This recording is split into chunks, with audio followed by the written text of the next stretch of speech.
Okay, my name is Garrett, and I'm going to try to beat Pathfinder Kingmaker on Ironman mode.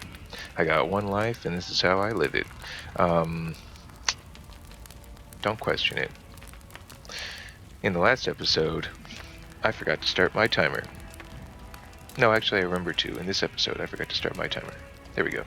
Um, Casey, I believe, spun her baseball cap backwards, tilted her sunglasses down, said later virgins, and then rode a skateboard through the fire and out of sight. I am going to chase her to my lord and boss, Lady Jamandi. May Abadar keep you safe. Kestingeris hopes the god of laws and civilization will protect me in my venture. This is I appreciate this gesture. Thoughts and prayers doesn't get you that far in my universe, but in this one, it can actually go quite a ways. And so our adventure started, earlier and much more tragic than we'd expected. The whole team who'd gathered in the hall yesterday had been reduced to but a handful of brave souls, led by Garrett, and not at all by that scoundrel Tartuccio, no matter what he might have imagined of himself. Jamandi Aldori was waiting for us, but to get to her, we'd have to march through fire, literally. As we approached the burning building, we drenched ourselves with buckets of water. Prudence is the key to victory. Before moving through the fire, we thoroughly wet our clothes and hair. After that, we covered our noses and mouths before we rushed inside. It was a good thing we hadn't wasted any time. After entering the building and taking just a few steps forward, the wall behind us slanted and crashed down with a terrible crackling sound, blocking the way back. While we may not have planned on going back, if we'd come in a little later, the flaming logs and red-hot bricks would have fallen right on our heads. Regardless, we were left with only one way to go. Oh, sorry.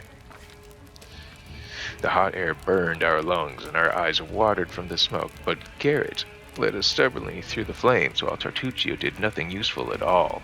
We'd made it to the hall. Lindsay is obviously a very biased author. I'm going to have to edit her material, I think. We'd made it to the hallway leading to the banquet hall when we heard someone calling for us. It was Valerie, one of the guards I chatted with a bit in the banquet hall. I don't remember seeing her at all. Anyway, even then, in that calm setting, really. Uh, oh, the banquet hall. I've been stunned by her beauty, but now, amid the smoke and flame, she looked like a celestial avenger, an armored deity, menacing, beautiful, and merciful, descending from the higher spheres to help us poor mortals. She held a barely living guard in her arms.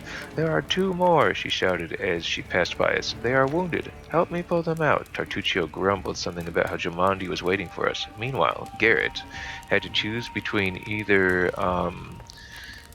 employing Jay Thal's apparently miserable athletic score to try to save these guards with long odds, or try to employ Tartuccio's superior diplomatic skills to persuade Valerie toward a more pressing goal, which is the protection of her lord. Both are valid. One is clearly more evil, and the evil option is probably going to be more successful. And this is a game where if you fail at a die roll, and this is basically, we roll a 20-sided die.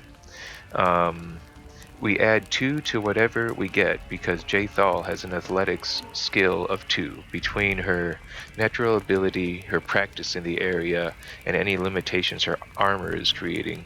This is her ability to her odds of saving this dude. Better than half. But the odds of persuading Valerie to just drop the dude and run is like 90%. So guaranteed or good odds. I'm going to take good odds. And we succeeded. Saving the poor fellows didn't take long. Together, we lifted them up and carried them away from the fire. Only then did Valerie pause to catch her breath and wipe the sweat from her face. How well did we succeed? Narrowly. This was an almost, out of 20, we got a 9. And then Jathal's natural abilities and training combined to push her just over the threshold. Otherwise, there would have been consequences to our actions. We might not have been successful. Saving the poor fellows didn't take long. Together we lifted them up and carried them away from the fire. Only then did Valerie pause to catch her breath and wipe the sweat from her face. "Thank you, that was truly noble of you," she said. "And now let us rush to Lady Aldori's aid." Jamandi Aldori. Ensuring the guards we'd rescue were relatively safe, we made our way to the hall, where the battle was already in full swing. I apologize. We got 9 measly experience. We have to divide it among ourselves, I believe. And it requires thousands of experience points to level up and become stronger in this world. Saving people from a burning house gave us 9 paltry experience. If you did this once in a lifetime legendarily heroic task yourself, you would barely make any progress toward becoming a level 2 hero. So the number of insanely death-defying obstacles you have to throw yourself at to really grow as a person in this world is statistically fatal most of the time. Like what we just did, rather than just telling her to drop the dude and run. So, yeah, I'm going to use anachronistic language. This is not a roleplay single-player game thus far. It could change, but I'm not huge on that. Follow my lead. We've got this guy. So formation is actually a big deal. I'm not going to toy with it so far because this band is not going to stick together. Speaking of which, lead man. Look at that shield. Choom. So huge defense compared to the 2 others. Surprisingly good damage compared to the well, she gets both hands, so she gets a big damage range. He's close, but this is already higher peak, and it's going to get better as she gets more skilled, and she's also suffering from smoke inhalation, so he's got an edge on her. And smoke inhalation is making it so she's less likely to hit. Oh, and the tower shield is hard to fight with. I mean, you can see it clipping through the sword, her extra long bastard sword. A bastard sword is a sword so long you could wield it with both hands if you wanted to, but it's just short enough that it's not a 2-handed sword officially. I think Jon Snow uses a bastard sword. So a versatile, nice, fun idea, but I feel like you could 2-hand a longsword just fine. Save yourself a little weight, sacrifice a little range. Fight longer. Let's see. But don't go short sword. Then you're just flailing. Slap fighting. And I'm the guy with the dagger, and I don't know how to use anything more than a dagger. And look at my smile. So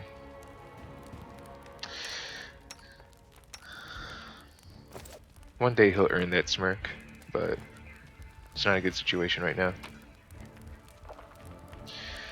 Do I want to retroactively loot my victims? Not really. Let's go. We've got ample time to save our lord. Let's get to it. And we will do it after having rescued her own soldiers. So I'm sure that is going to be to our credit in case she asks us about her empty armory, or her empty treasury, or her empty kitchen, or her empty nightstands, or her empty cupboards, or her empty dressers, or her empty armoires. Hey, Jamandi. Pause. Super pause. She took a whack. That's her blood on the floor. He took a super whack. He's probably not going to win this fight. How the heck does her body remain in one piece after getting whacked with an axe? That's the power of being high level. You can just take blows that would leave the schmuck in the corner here, in pieces. This schmuck, in fact, would also be in pieces. Most of these, 29 damage. He would be in literal pieces on the ground, like we've seen. She would be gore, I would be gibbed. She would be gibbed. He would be gibbed. And she might actually die intact, but would die instantaneously. So, there you have it.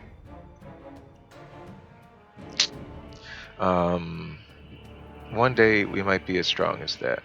Perhaps even stronger. There's the cool kid on the block. She is casually leaning against a pillar out of sight and No looks utterly mistakes. at ease. So let's talk to her because that's what I've always wanted to do at school. Just walk right up without even introducing ourselves like we're coworkers or something. Hey, you ready to do this? The help has arrived. Quick, we need to save Lady Jamandi. Yes, she acknowledged me. In due time. Lindsay, I start wrote it like I saw it. stealthily singing.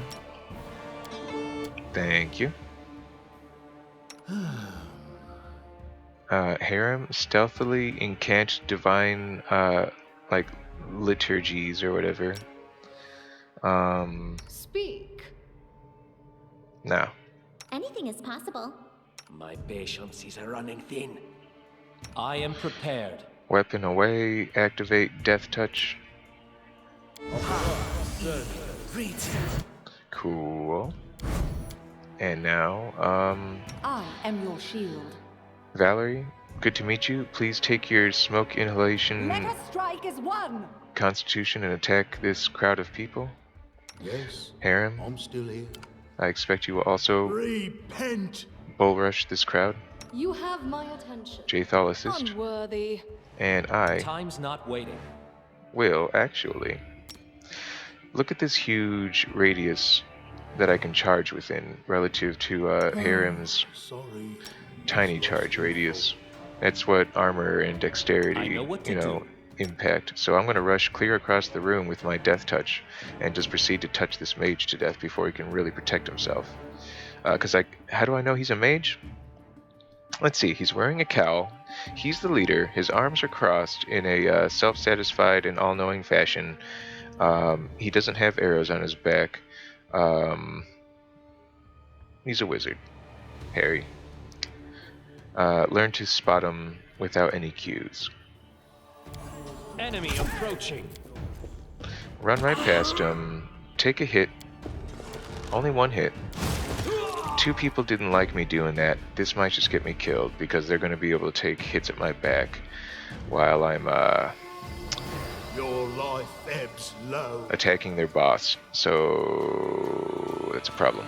Serves you right. You guys shoot them.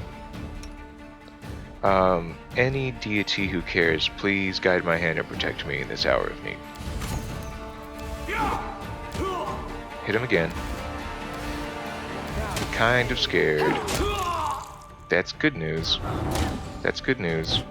That's good news. I'm still alive.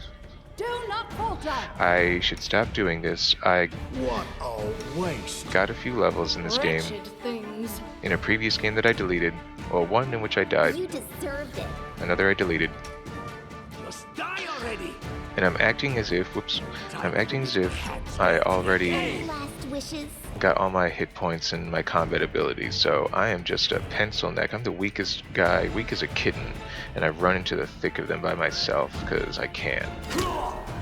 You know, I'm a ninja in a sense, but I can't blind fight like Bruce Wayne, aka Batman. There's a good chance this guy's gonna club me in the back of the head. Just keep hitting him. Okay, this is looking great actually. Casey apparently has mastery of fire and like all the elements. I thought as a fiery tiefling person, her kineticist powers only extended to fire. But it's a whole thing that you can't be, and she can because she's from the country that has that school. Fantasy Baghdad, I guess. It's like a Pathfinder thing. Maybe it'll be in another game that they have. It's got a whole... It's in there along with the tiefling race, but you can't have it. Some just got it, some don't. Some like it hot. Some like it...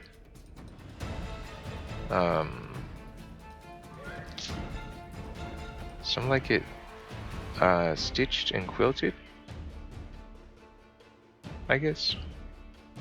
Angels. I'm just scrolling through this, I guess, so you can like pause. Let's it's the entire class listed like some kind of recipe. All the abilities that compose this class. That's what she is. I don't understand it.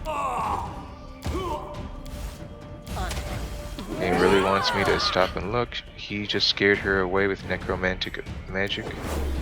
That's the power of necromancy.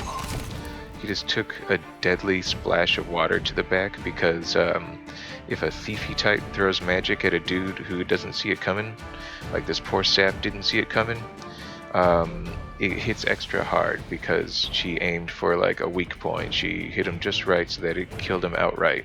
And a crafty thiefy type like me, or a not so thiefy type like her or me, doesn't have that sort of flanking extra damage bonus. So that's a nice display of that in action. So it's tempting to go thief mage, and it's like the first, I feel like it was my first attempt at, wow. Anyone else want to explode into gore? They're going down fast now. This is a route. Yep. Okay. Well, let's loot that ribcage. Pause. Oh, I collected all. Let me just put that button right in front of the pause button. Thank you, game. We got everyone in one sweep, huh? No one else to loot. Sure, we can carry all that. Let's sell it eventually. I'm glad this game makes the looting of still warm, freshly dead bodies quick and easy. As it should be. Don't even have to think about it, really. Hey, Keeg. A day that will live in infamy. Thank you for your valor and bravery. The enemy was strong, but you were stronger, and that means I made the right choice. Just as I thought, there were worthy leaders among you. I'm especially grateful to them for the courage and common sense they showed while defending the mansion. But this attack means we have even less time than I thought. Someone already knows of our plans and is acting against us. You'll begin your expedition immediately. Somehow I feel like they crafted this paragraph from clips, and I feel like they should have just made this and then been like, hey, we need you to read this again. It's too obvious that we just like mashed together a bunch of bytes. That's just me, and it's pretty small. You'll notice other things about the intro, like I think Tartuccio was originally bird's egg bald, like a certain Sicilian from the movie called Princess Bride. No one never make a bet with a Sicilian. One death is on the line. He has that kind of attitude as well. I think that was perhaps in part the inspiration. Good for me. The enemy was strong.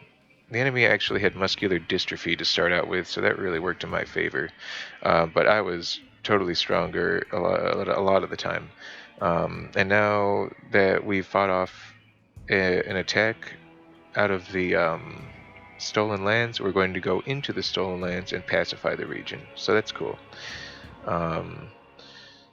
Everything's turning out Millhouse, and I don't have time, I don't think, for another one. So this is an odd one to leave off on, but I've got some things to take care of. I guess I'm just gonna hope that this image doesn't get burned into my screen as I resolve real-world affairs of a less martial nature. So let's entertain ourselves with the possibilities ahead, and I'll see you next time.